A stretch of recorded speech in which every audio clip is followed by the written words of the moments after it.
Vsled zimskih razmer v Ljudskem vrtu je sledila še ena selitev, tokrat bolj kratkotrajne narave. Darko Milanič se je želel izogniti neugodni selitvi na umetno travo in tako je bila edina logična poteza, da ekipa treninge do sobotne generalke opravi v preverjeni bazi v Vivatu v Moravcih. To je nuja v tem trenutku, najboljša rešitev, kar se da, da imamo pač dobro igrišče na razpolago, da bi enostavno zadržali pač oziroma šli po planu.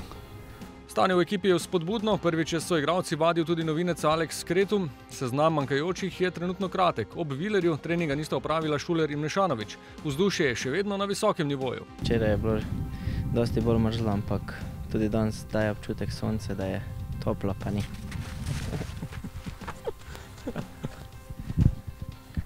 Gre za finiš pripravljalnega obdobja, ko se odpravljajo zadnje napake, izboljšujejo detajli. Tako je, se že čuti to, da se bliža prvenstvo in vsi smo že skoncentrirani in komaj čakamo, da se začne.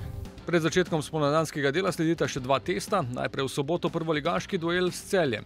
Sedaj